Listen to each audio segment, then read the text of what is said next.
Yo, man, thank you very much for taking this time, Laduma, man, and chatting to us. You know, like what you've been able to achieve and what you're still achieving at the present moment. It's inspirational for us, you know, even though in totally different industries. Because I remember when I bought you a pair of socks, I felt rich, dog. Yeah. Like, you know, when I wear those socks, I told them I like your socks. Bangi aguma meetings in Tigimali. You know, allow my socks because but yeah, no, we are about to spend the money. You know what I mean? So congratulations. But how do you feel about the fact that your brand with traditional Xhosa patterns has become a symbol of wealth, you know, well-being and success? Because when we see your brand, we see success. And it's great that it's our brand as South Africans. For me, I feel like I'm doing the work of our ancestors. For centuries now, I've been traveling around South Africa and out of South Africa as well. And in 100% of the time, the African products have been seen as courier products or products that are sold to tourists that want to take as a souvenir from Africa.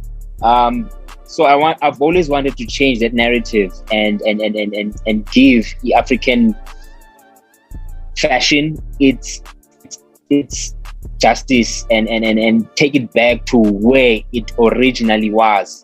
Because we've seen evolution from other countries like France.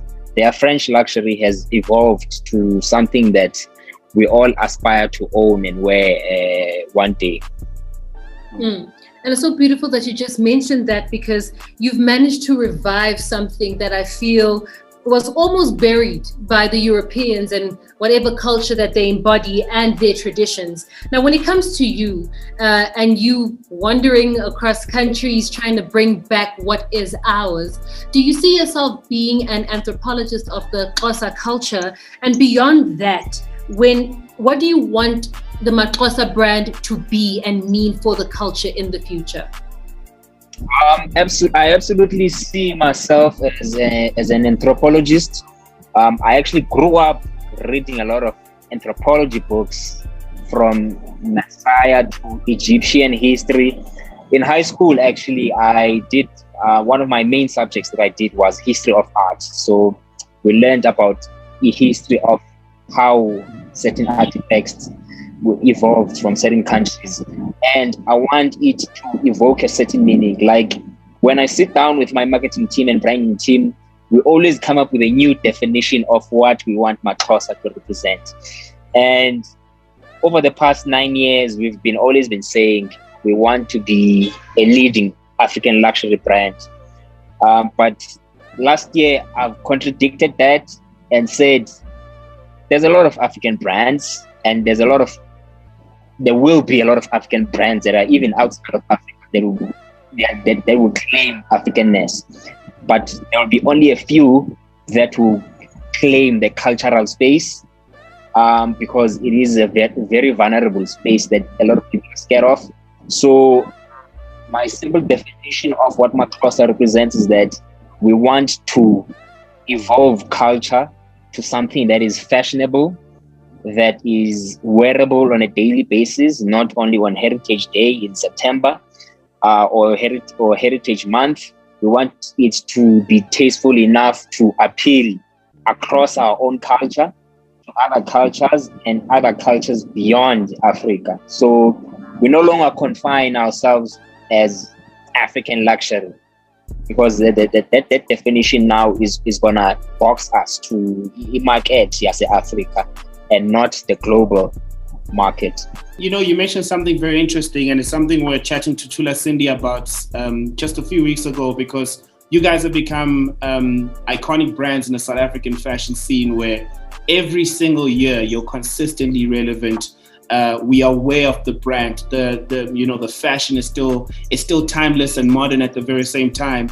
And you just said, like, every single year you and your team, you know, you'll regroup and you'll say, what's the vision board for this year? What are we going for? Yeah. What inspires that decision every single year, looking at last year and looking at now, with the decision that you made for 2021? If you can reveal what's the approach for the brand. Every year we put a milestone and boundaries that we want to push. And fortunately, over the years, we've managed to push a lot of boundaries. Like for instance, in 2018, our mission for that year was to actually do 80% of our production in-house. We purchased the factory, and we've created over 60 jobs in our company. And our milestone for 2020 was to establish our stores as high-end boutiques, and we did that by opening up a big flagship store at the Mall of Africa and opening up a V&A waterfront store next to Gucci, Montblanc, and Louis Vuitton. Our mission for this year is simply to expand our accessories range as we expose our brand to broader markets. We've anticipated that a lot of people will aspire to reach our products, and of course we'll continue raising our pricing and continue making our product aspirational, but we will consider the fact that our people will always get entry-level products like socks, wallets, diaries, and pens, and various other libraries of accessories. You mentioned the luxury brand aspect of things, and how calling yourself an African luxury brand will then restrict you. But if we had to bring it down to the skeleton, by virtue of you being an African that creates luxury products, and you now saying the stores that you'll be amongst, the Louis Vuittons and such, what would you say restricts Africans from buying luxury brands made by our own, as opposed to us going for the international luxury brands? Because you yourself are international. What makes us choose Louis Vuitton over you? African luxury consumers have been restricted by those elements that they take into consideration. And of course, service is one important element of those. On a daily basis, I deal with calls from clients and loyal clients, in some cases, that have complaints. Some have petty complaints. And of course, they will deal with me differently because they know me from their neighborhood, they know me from meeting me face to face, and therefore every petty complaint will come to me directly. So I think we still have to bridge that gap in order for us to actually exploit the multi-billion-dollar industry that we are losing out of our African continent.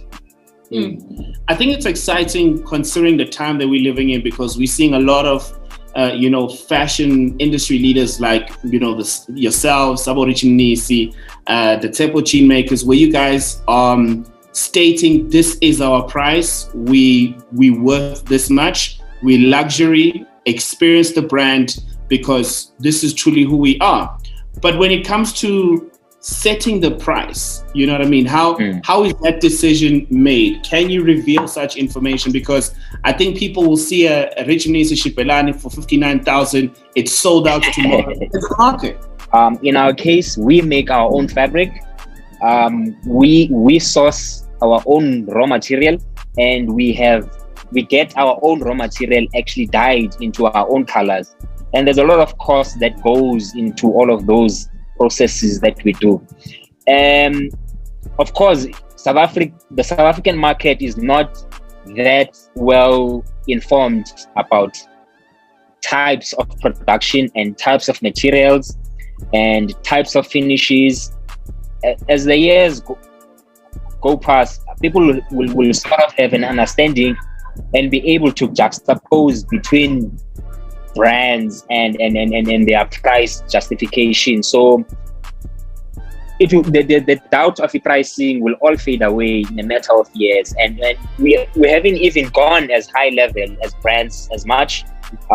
We haven't even touched the haute couture space and other high-end luxury furniture space. There will be a lot of numbers that will be thrown around in the retail space as the black middle class increases. You speak about expansion, but is collaboration anywhere on the book? In fact, for me, even the word collaboration is an overrated word, because in most cases, it becomes about press and PR and marketing only. Whereas I believe that it should be about business partnership, in the sense that I'm one of the best knitwear designers in the world, but I don't produce or I don't get commissioned by any designer in Africa to develop a knitwear range for them. I specialize in knitwear. I do get my hats. I do make also straw hats that are great for summer. I outsource them from a head designer that is based in Cape Town. I also produce some other accessories that I only outsource from specialists that are not well-known brands, but do knit the business that I give them. And I only do it because I know that they know the product very well than I do. They'll be able to tell me how to sell it, how to package it, and how I can maximize my sales out of them. So I think that that's a space that is slept on, that is yet to be discovered. You know, when you look at the brand, it's Maxhosa, it's celebrated by literally all the tribes. You know, as a Zulu man, I embrace the brand. And I know the vision has always, you know, to possibly become an African brand and have people across the continent celebrate the brand Maxhosa. At some point, will you ever tap into designs or styling that is outside of the Maxhosa culture? Is it something that you would ever do, or it will always be Maxhosa inspired? And possibly maybe look into other cultures outside of South Africa? Is that something you'll do one day? Maybe a special range? That is what I've been doing actually over the years. If you watch my shows carefully, you would notice that I do have pleated skirts that have 2 levels, like Chibelane that you find from the north. I do have tall or type of hats that is a silhouette from the Zulu people. I do borrow from other cultures as well, and there's a shawl that we are prominent for, that is literally the way that we style it is like a blanket, the suit. So we do look into other cultures. And actually, coming to the previous question about collaboration, a lot of people often ask me, who do I aspire to collaborate with? I don't have high-end brands or international brands, well, overseas brands on my mind. The furthest that I can think of is Mamu Esther. I would love one day, to do a collab with Mamu Esther and actually interpret the Ndebele patterns into other forms that have never been seen before, and other cultural icons within the continent, to the Messiah or the Himba in Namibia. That is where I want to look at and be able to interpret other cultures so that I can show that it is possible to interpret them without conceptualizing them in the way or in a very cultural way that is distasteful to the youth. That's a 4,000 rand t-shirt with that Mashang collab. 4,000 rand, the skipper. We're ready. When you speak about how you interpret, how you would like to create works that interpret other cultures and traditions, I think it happens in various art mediums, and yours is textile and it's clothing. It could work in fine art, but then there's also film. And when I say film, I'm talking about coming to America. And in your 2019 TED Talk, you spoke to how you felt there was a disconnect when it came to the clothes that Xhosa men wore once they came back from their initiation, and how it was more European, when we talk about the formal pants and the shirt and, the hats that they wear, as opposed to looking like what we are. And the Africans of it. Now, coming to America depicts an African utopia that does not represent the reality of the continent. As a person who has contributed to the looks and style? And I'm talking about us going crazy over the trailer when we saw Eddie Murphy wearing one of your jerseys. How do you feel about the public outcry?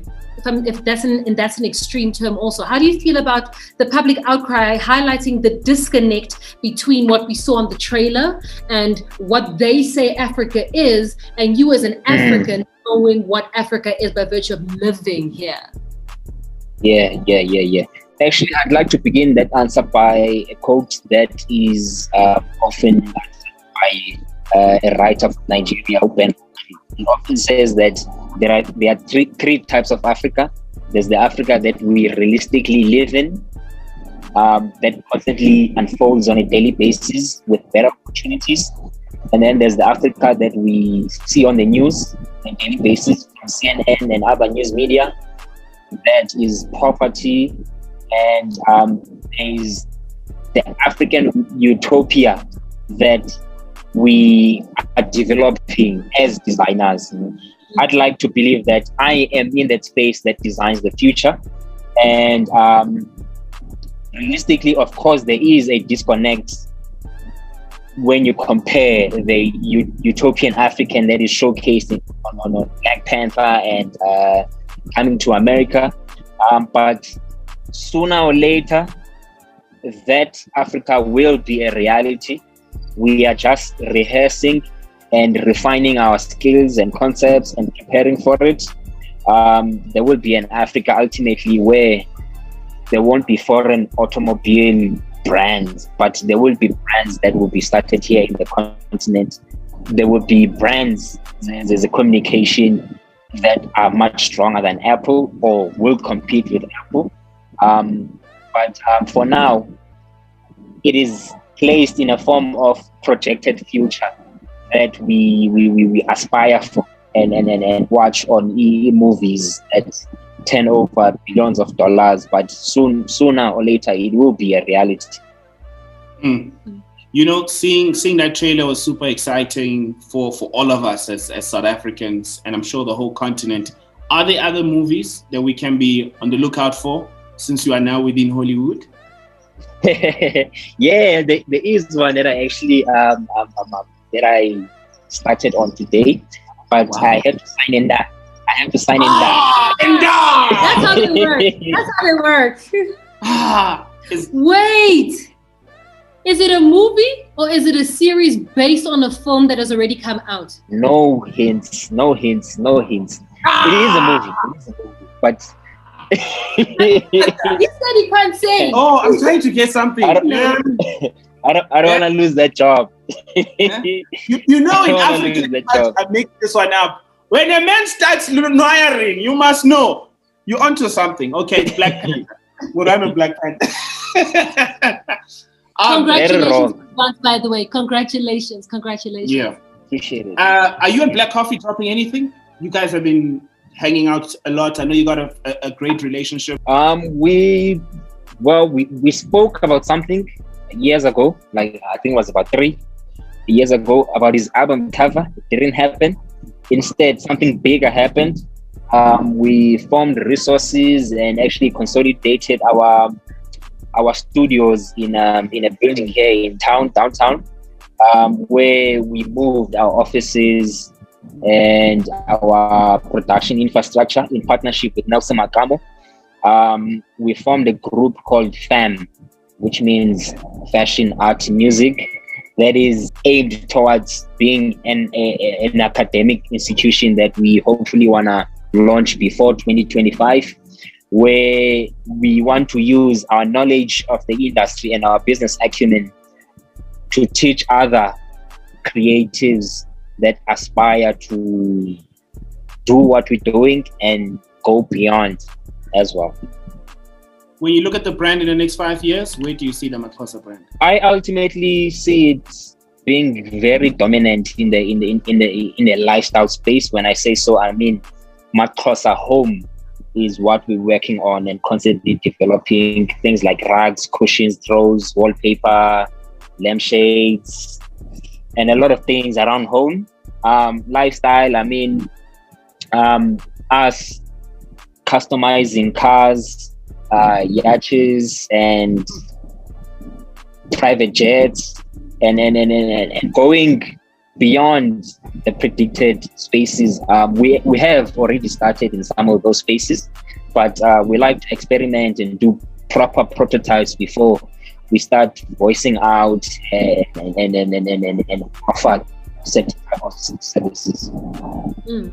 Before, like what you're speaking about now is so far gone, but I'm sure that before you could even see this as a reality, it started as an idea. And how long did it take for it to materialize? Like, was it you dreaming about it before you started sketching it? And after sketching it, how did you say, let me stitch it by myself before and when someone sees it on me, they can take it further? What was the start? How did it come to life? Actually, it didn't start as a conventional method that a usual designer would start when they start a business. It started as an academic project that I did at the Nelson Mandela University in PE. And that was back in 2010 during the World Cup, around about June, July, during winter. So basically, I had to submit a thesis project that was based on coming up with a textile that is innovative, that is local, and that is relevant in terms of creating jobs, considering the fact that South Africa used to be a booming market for the production of textiles and clothing, but it all died down when we competed with Chinese imports. So the whole aim was to revive that industry. So I came up with an idea as a thesis submission for my textile BA course. I submitted a project that proposed that how about we as Xhosa initiates, because I personally felt as a Xhosa initiate when I was 18 years old that the clothes that we wear didn't resemble any of our culture. It celebrated the Scottish, the MacArthurs and the McAnthonys, and we, the Bondos, the Nyauzas, the Kalsides, didn't put our aesthetic on the clothes. So I proposed the fabric that would be used for clothes that we could wear. And in industry for textiles, I'm not sure if you know that Eastern Cape, specifically Port Elizabeth, has the biggest mohair industry in the world and the biggest wool industry in the continent. But 90% of those raw material resources are sent to China, France, Czech Republic, and Japan, and they get converted into products that we know as brands as Chanel, Ferragamo, and Louis Vuitton, and they come back like 1,000 or 10,000 plus percentage price more. So I said that I proposed that how about we use this raw material that is there to make these products. So that's how the concept came about. Of course, I had to look for a distinctive aesthetic that would make it stand out, that would be bold, that would be easy to recognize and be African in terms of the aesthetic. I went to a museum that showcased the most beautiful beadwork that I've ever seen. And that beadwork was targeted actually for tourists that came to PE. I took pictures of it, and then I went to the archives of over 1,000 pieces. And then when I looked at those designs, I was like, I can actually modify these designs and make over hundreds and thousands of designs. And I still have thousands of designs on my archives. But I've so far in the past 10 years released about only 50 of them because I don't want to confuse the market. I want the market to be able to recognize us. But I made the first 5 pieces, and as part of the curriculum, I entered a global design competition, and I won the South African leg of that competition. And I went to London, first time out of Port Elizabeth, first time in a plane, first time in a hotel, and I went to compete against all the continental countries in the competition, and I won the #1 award there. And I got published on national newspapers, and that's how people got to know about what I was doing. And January 2011, I didn't have a job, I didn't have nothing, I didn't have funding to start the business. I went back to the university because I won an award for it. They offered to actually kickstart the business and injected funding into my business, and they incubated the business. So that's how officially Makrosa got to be a company that was not an idea anymore, but a product that people could buy off the shelf. Yo, man, an inspirational story. Thank you very much for chatting to us. Laduma, you got a brand that is doing amazing things. It's inspiring us. When we wear it, we feel successful. And it's great to wear something that is made by a South African that resonates with the world. So thank you for this time, man. We truly appreciate it. Appreciate it.